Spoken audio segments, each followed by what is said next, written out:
사랑하는 성도 여러분, 안녕하십니까? 2026년 8월 7일 금요일 새벽 예배를 살아계신 하나님께 드리도록 하겠습니다. 다 함께 찬송가 286장 함께 찬양하시겠습니다.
아멘. 오늘 함께 나눌 말씀은 에스겔 36장 32절부터 38절까지의 말씀입니다. 주 여호와의 말씀이니라. 내가 이렇게 행함은 너희를 위함이 아닌 줄을 너희가 알리라. 이스라엘 족속아, 너희 행위로 말미암아 부끄러워하고 한탄할지어다. 주 여호와께서 이같이 말씀하셨느니라. 내가 너희를 모든 죄악에서 정결하게 하는 날에 성읍들에 사람이 거주하게 하며 황폐한 것이 건축되게 할 것인즉 전에는 지나가는 자의 눈에 황폐하게 보이던 그 황폐한 땅이 장차 경작이 될지라. 사람이 이르기를 이 땅이 황폐하더니 이제는 에덴 동산 같이 되었고 황량하고 적막하고 무너진 성읍들의 성벽과 주민이 있다 하리니 너희 사방에 남은 이방 사람이 나 여호와가 무너진 곳을 건축하며 황폐한 자리에 심은 줄을 알리라. 나 여호와가 말하였으니 이루리라. 주 여호와께서 이같이 말씀하시니라. 그래도 이스라엘 족속이 이같이 자기들에게 이루어 주기를 내게 구하여야 할지라. 내가 그들의 수요를 양떼같이 많아지게 하되 제사드릴 양떼 곧 예루살렘이 정한 절기의 양 무리같이 황폐한 성읍을 사람의 때로 채우리라. 그리한즉 그들이 나를 여호와인 줄 알리라 하셨느니라. 아멘.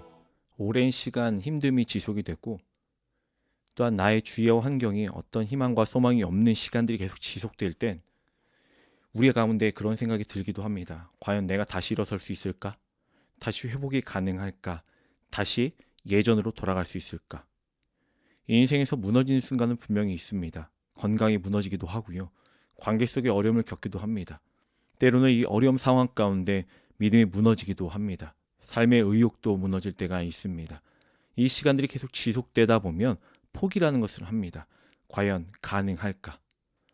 오늘 본문의 말씀에 나왔던 이스라엘도 마찬가지였습니다.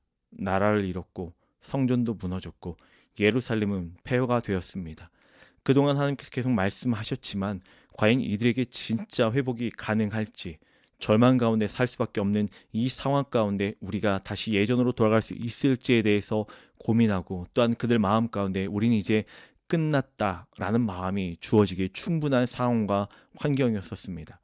그러나 하나님은 우리가 에스겔서를 계속 말씀을 묵상하다 보니 이러한 절망과 낭만 가운데 있던 그들에게 말씀하여 주시는 것은 아니다. 내가 다시 세우겠다. 내가 다시 회복시키겠다라고 말씀하여 주고 있습니다. 오늘 우리가 함께 읽었던 에스겔 36장 부분은요. 마지막 부분입니다. 앞에서는 하나님께서 새 영을 주시고 새 마음을 주시고 깨끗게 하신다라고 약속하시며 그들에게 회복에 대해서 다시 돌아오게 하심에 대해서 말씀하셨습니다. 그리고 마지막 부분에서 그래서 내가 너희를 어떻게 회복시킬 것인가에 대해서 구체적으로 그들에게 말씀하여 주고 있는 부분입니다. 오늘 말씀을 통하여 우리가 함께 은혜를 나누는 귀한 시간 되길 간절히 소망합니다. 첫 번째는 하나님은 우리의 의의 공로 때문이 아니라 하나님의 이름 때문에 회복시키신다는 겁니다. 32절의 말씀해 보니까 주 여호와의 말씀이니라 내가 이렇게 행함은 너희를 위함이 아닌 줄을 너희가 알리라. 이스라엘 족속아 너희 행위로 말미암아 부끄러워하고 한탄할지어다. 굉장히 좀 충격적인 말씀을 하고 있어요. 우리는 보통 내가 잘하고 내가 무언가 의를 갖추면 하나님께서 축복하신다라고 생각할 때가 있습니다. 그러나 하나님께서 말씀하신 것은요. 내가 너희를 회복시키는 것은 너희가 잘해서가 아니다라고 말씀하여 주고 있습니다. 앞부분에 에스겔 36장 아니 이 전의 말씀을 계속 읽다 보면 이스라엘은 잘한 것이 하나도 없어요. 회복시킬 만한 어떤 조건을 갖춘 자들이 아닙니다. 그럼에도 불구하고 하나님은 계속 그들에게 말씀하시는 것은 회복시키시고 다시 세우시겠다고 말씀하여 주셨다는 거예요. 이스라엘이 우상을 섬겼고요. 하나님을 떠났고요. 언약을 깨트렸던 삶을 살았었습니다. 회복받을 만한 자격이 없어요. 그럼에도 불구하고 하나님은 여전히 그들에게 회복에 대해서 말씀하시고 약속해 주셨습니다. 왜 그랬습니까?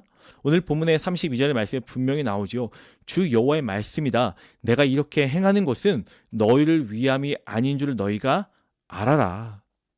하나님의 이름 때문이요. 하나님의 신실하심 때문이요. 하나님의 언약 때문입니다. 이것이 은혜예요. 우리가 예수님을 믿게 된 것도 우리의 공로와 우리의 의와 우리의 잘함으로 이 모든 것들을 누리고 살아가는 것이 아님을 우리는 깨닫고 알아야 합니다. 지금도 살아온 것도 또한 지금 예배하는 것도 하나님의 은혜 가운데 하나님의 이름 때문에 하나님의 신실하심 때문에 하나님의 약속하심 때문에 이 모든 것들을 누릴 수 있다라고 고백할 수 있는 사랑하는 성도님들 되시길 간절히 소망합니다.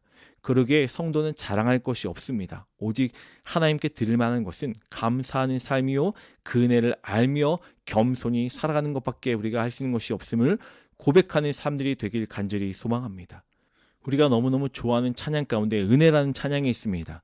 내가 누려왔던 모든 것들이 내가 지내왔던 모든 것들이 이 모든 것이 하나님의 은혜라는 것에 대해서 우리가 누리고 있는 모든 것들이 하나님의 은혜요. 우리가 오늘 아침을 맞이하며 눈을 뜨며 하나님과 함께 동행할 수 있는 이 날을 선물 받은 것도 하나님 허락하셨던 은혜임을 기억하고 감사하며 주 앞에 더욱더 나아가는 성도님 되기를 간절히 소망합니다. 두 번째로 우리에게 주시는 말씀은 하나님은 폐허를 다시 에덴 동산처럼 회복시킨다는 말씀이에요. 33절부터 35절 말씀입니다. 저 여호와께서 이같이 말씀하시느니라 내가 너희를 모든 죄악에서 정결하게 하는 날에 성읍들에 사람이 거주하게 하며 황폐한 것이 건축되게 할 것인즉 전에는 지나가는 자의 눈에 황폐하게 보이던 그 황폐한 땅이 장차 경작이 될지라. 사람이 이르기를 이 땅이 황폐하더니 이제는 에덴 동산 같이 되었고 황량하고 적막하고 무너진 성읍들의 성벽과 주민이 있다 하리니. 하나님의 말씀이에요. 황폐한 성읍을 다시 건축하겠다. 무너진 땅을 다시 경작하게 하겠다. 그리고 사람들이 말하기를 이 황폐한 땅이 에덴 동산 같구나라고 하게 될 것이라고 하나님이 말씀해 주셨습니다. 얼마나 놀라운 변화입니까? 에덴 동산이 된다는 거예요. 폐허가 여기서 중요한 것은 하나님은 단순히 원래대로 돌리시는 분이 아니라 더욱 아름답게 이전보다 더 완벽하고 아름답게 회복시키는 분이시라는 거예요. 성경은 회복을 단순히 복원이 아니라 새로운 창조요 더 나은 모습으로 만들어 주신다는 것에 대해서 말씀하여 주고 있습니다. 우리들의 인생도 그렇습니다. 상처가 있고 실패가 있고 어려움이 있고 힘듦이 있습니다. 그러나 하나님은 그 상처조차 하나님 은혜 가운데 회복시키시고 은혜의 통로로 사용하여 주셔서 더 깊이 하나님을 만날 수 있고 더 성숙한 믿음을 갖게 하는 하나님의 은혜의 방편으로서 우리를 더욱더 아름답게 만들어 주신다는 말씀을 기억하길 소망합니다. 우리 하나님은 그런 하나님이세요. 사랑하는 자들을 그냥 이렇게 세워주시는 것뿐만이 아니라 이전보다 더 아름답고 더 건강하고 더 좋은 모습으로 이끌어 가신 하나님. 그러게 지금의 모습에 좌절하고 낙마하는 삶이 아니라 지금의 모습을 통하여 더 하나님을 깊이 알아가게 하시는 귀한 시간임을 고백하며 지금 이 순간도 하나님께서 허락하셨던 은혜의 순간임을 고백하며 더욱더 하나님만을 바라보는 그리스도인의 삶이 되길 간절히 소망합니다. 세 번째는요. 하나님은 기도하는 백성을 통해 회복을 이루신다고 말씀하여 주셔요. 37절 말씀 함께 보겠습니다. 주 여호와께서 이같이 말씀하셨느니라 그래도 이스라엘 족속이 이같이 자기들에게 이루어 주시기를 내게 구하여야 할지라 내가 그들의 수요를 양떼같이 많아지게 하되. 오늘 말씀 가운데 매우 중요한 말씀을 우리에게 전하여 주고 있어요. 그래도 이스라엘 족속이 이같이 자기들에게 이루어 주기를 내게 구해야 된다라고 말씀하여 주고 있습니다. 하나님은 이미 회복을 약속하셨어요. 그런데도 말씀하신 것이 무엇입니까? 그들이 구하여야 된다. 기도하고 간구하고 찾아야 된다고 말씀하여 주고 있습니다. 하나님은 기도를 통해 역사하시기를 기뻐하십니다. 약속이 있다 해도 기도하지 않아서는 안 된다는 것에 대해서 말씀하여 주고 있어요. 오히려 약속이 있기 때문에 더욱 기도하고 간구하고 구해야 된다고 말씀하여 주고 있습니다. 성도는 하나님의 약속을 믿기 때문에 기도합니다. 기도는 하나님의 뜻을 움직이는 것이 아니라 우리 자신을 하나님의 뜻에 맞추기를 소망하며 그렇게 결단하는 것이 우리의 기도가 되어야 합니다. 하나님, 우리가 하나님의 약속을 믿습니다. 그러기에 하나님의 약속대로 살아가길 원합니다. 하나님, 우리의 뜻이 아니라 하나님의 뜻을 구하며 하나님 원하는 삶을 살아내겠습니다라고 고백하는 것, 그렇게 하나님의 약속을 믿으며 기도하며 나아가는 삶이 되어야 된다는 것입니다. 오늘 하나님이 우리에게 말씀하여 주셔요. 내게 구하여 기도하라라고. 네 번째는 하나님은 하나님의 백성을 크게 번성시키심을 기대하고 소망해야 합니다. 38절 마지막 말씀 함께 읽겠습니다. 제사드릴 양떼 곧 예루살렘이 정한 절기의 양무리같이 황폐한 성읍을 사람의 때로 채우리라. 그리한즉 그들이 나를 여호와인 줄 알리라 하셨느니라. 예루살렘이 절기 양떼같이 사람으로 가득 차게 될 것이다. 절기 때 예루살렘에는 수많은 양들이 제사를 위해 모입니다. 도시는 생명으로 가득 찼습니다. 하나님은 텅 비었던 성읍을 생명으로 채우시겠다고 말씀하여 주고 있어요. 하나님의 회복은요, 혼자만의 회복이 아닙니다. 가정도 살아나고 교회도 살아나고 공동체도 건강해질 것입니다. 한 사람의 회복이 가정의 회복이 될 것이고 가정의 회복이 교회 회복이 될 것임을 우리는 기대하며 하나님께 나아가야 합니다. 사랑하는 성도 여러분, 하나님은 우리의 자격을 보시는 것이 아니라 은혜로 우리 삶을 회복시키시고 이끄심을 믿으며 고백하는 성도님 되길 간절히 소망합니다. 하나님의 은혜는 폐허를 에덴 동산처럼 아름답게 변화시키실 것입니다. 하나님은 기도하는 백성들을 통해 그 삶을 세우시고 또한 그 삶을 통하여 공동체를 회복시키시며 더욱 하나님 나라를 확장시키시는 하나님의 크신 계획 가운데 우리를 사용하실 것입니다. 사랑하는 성도 여러분, 오늘 하나님께서 그렇게 말씀하십니다. 내가 너를 다시 세우겠다. 이 약속을 믿고 자신의 힘이나 공로를 의지하지 말고 하나님의 은혜만을 붙들고 살아가는 여러분이 되길 주님의 이름으로 간절히 축원합니다. 그리고 회복을 약속하신 하나님께 담대히 기도하며 주님, 내가 주님의 약속을 믿으며 나 또한 하나님께서 하실 일을 기대하며 그렇게 쓰임받길 원합니다. 나를 사용하여 주시옵시고 나를 통해 일하실 하나님을 소망하며 오늘 하루도 하나님의 기쁨과 하나님의 영광 가운데 쓰임받는 자 될 수 있도록 인도하여 주시옵소서라고 기도하며 고백하는 귀한 한 날 되시길 주님의 이름으로 간절히 축원합니다. 함께 이 시간 기도하겠습니다. 우리 너무너무 사랑하신 하나님 감사합니다. 우리의 삶을 돌아보고 또한 우리 힘을 의지한다라면 어떠한 희망도 어떠한 소망도 없을 수밖에 없는 삶이지만 우리의 어떤 공로와 우리의 어떤 힘이 아니라 오직 하나님의 이름을 위하여 우리를 회복시키시고 우리에게 은혜를 베풀어 주셔서 오직 하나님의 은혜 가운데 우리를 이끌어내어 주심을 너무너무 감사합니다. 하나님, 우리의 입술의 고백이 삶의 고백이 되길 원합니다. 이 모든 것이 주의 은혜를 고백하고 감사하는 삶을 살아내겠습니다. 그 마음의 소원을 우리에게 허락하셨사오니 기도하며 더욱더 하나님 뜻을 물어가며 순종의 삶을 살아내겠노라고 입술로 삶으로 고백하는 오늘 한 날 될 수 있도록 인도하여 주시옵소서. 오직 주님만을 바라보길 원합니다. 하나님만을 신뢰하며 회복의 은혜를 베푸실 하나님을 오늘도 소망하며 나아가길 원합니다. 사랑합니다. 주님, 예수님 이름으로 기도합니다. 아멘. 오늘 하루도 그럼에도 불구하고 우리에게 은혜를 베푸셔서 우리에게 새로운 은혜의 날을 시작하게 하신 하나님께 감사하며 하나님 하시를 기대하고 더욱더 무릎으로 간구하며 구하며 나를 통해 일하실 하나님을 기대하며 승리하는 귀한 한 날 되시길 주님의 이름으로 간절히 축원합니다.